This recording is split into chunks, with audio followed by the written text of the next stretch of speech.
एक बार दो मित्र संन्यास्त हुए। उन्होंने अपने गुरु को चुना और वे संन्यास का जीवन जीने लगे। उन दोनों ही लड़कों में एक बहुत बड़ा अंतर था।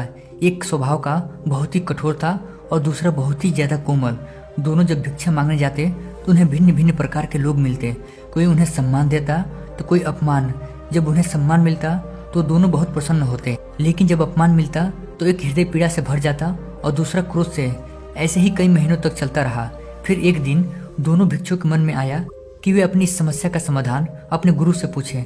दोनों मित्र प्रातः एक दिन अपने गुरु के पास पहुंचे और बोले, गुरुदेव, जब हमारा कोई अपमान करता है तब हमें बुरा क्यों लगता है? गुरु कहते हैं, क्योंकि तुम सम्मान की चाहत रखते हो। एक भिक्षुक अपमान और सम्मान के ऊपर होता है। उसे न तो अपमान से दुख होता है और न ही सम्मान से प्रसन्नता। शिष्य कहते हैं, परंतु गुरुदेव, हमें तो दुख भी होता है और क्रोध भी आता है। इस समस्या का समाधान क्या है? गुरु थोड़ा मुस्कुराए, फिर बोले, इस समस्या का समाधान समझना है तो समझने में एक क्षण भी लग सकता है और पूरा जीवन भी। शिष्य पूछते हैं, क्या समझना है गुरुदेव? गुरु कहते हैं, सम्मान व्यक्ति तभी देता है जब उसे तुमसे कोई मतलब हो। बिना मतलब के तुम्हें कोई सम्मान नहीं देता। यदि कोई तुम्हारी प्रशंसा कर रहा है तो इसका अर्थ यह है कि उसका कोई उद्देश्य है जो तुम्हारे द्वारा पूरा किया जा सकता है। इसी वजह से वो तुम्हारी प्रशंसा कर रहा है। समझदार व्यक्ति कभी प्रशंसा से प्रभावित नहीं होता। प्रशंसा से झूठ मुझे इस संसार में कुछ नहीं लगता, इसलिए अपनी प्रशंसा सुनकर प्रसन्न होना मूर्खता है। गौतम बुद्ध की जब कोई प्रशंसा करता था तो उनके चेहरे पर थोड़ा सा भी बदलाव नहीं आता था, और इसके विपरीत भी जब उनका कोई अपमान करता था तब भी उनके चेहरे पर 1% बदलाव भी नहीं आता था, क्योंकि वे जानते थे कि ना तो प्रशंसा काम की है और ना ही अपमान। ये समझो कि प्रशंसा करती क्या है। वे हमारे कानों में जाकर ऐसा क्या करती हैं कि हमारा मन गदगद हो जाता है। प्रशंसा हमें इस बात का दिलासा देती है कि हम सामने वाले से बेहतर हैं, उत्तम हैं, उससे बड़े हैं, जबकि ये बात एकदम असत्य है। मानव और मानव में भेद नहीं है, भेद हमारे मन में है। अब अपमान को समझो। अपमान इस बात का प्रमाण है कि आप अपमान करने वाले के नजरों में आप उससे ऊपर हो। वो अपमान करके आपको अपनी नजरों में खुद से नीचे लाना चाहता है, इसीलिए वो अपमान का सहारा लेता है। यदि कोई तुम्हारा अपमान करता है तो वो तुम्हें ये बताना चाहता है कि वो श्रेष्ठ है और तुम निम्न। फर्क सामने वाले के अपमान करने से भी नहीं पड़ता। फर्क पड़ता है आप स्वयं की नजरों में अपने को छोटा बना लेते हो।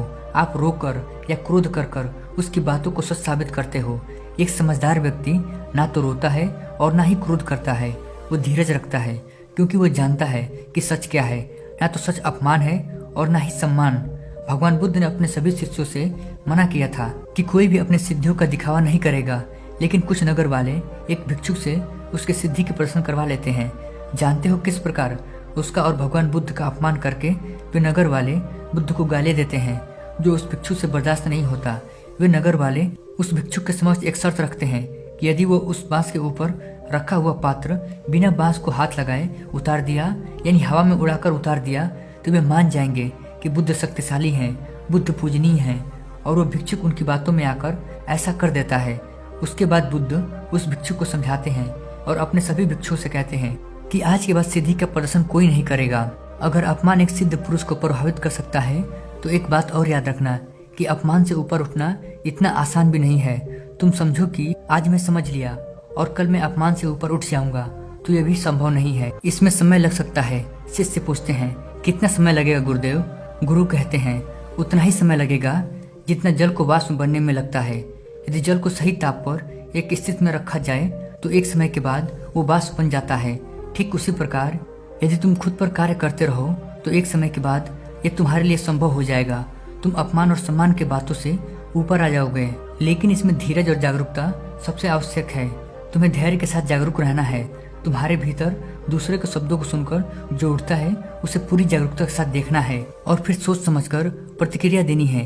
एक बात और जो बहुत कम लोग जानते होंगे, अगर कोई तुम्हें गालियां दे, तुम्हारा अपमान करे, तो तुम्हें शब्दों से ज्यादा प्रभावी तुम्हारी मुस्कुराहट होती है। यदि तुम ऐसी परिस्थिति में मुस्कुरा पाओ तो उसे जो उत्तर मिलेगा उसकी बराबरी तुम्हारे शब्द नहीं कर सकते।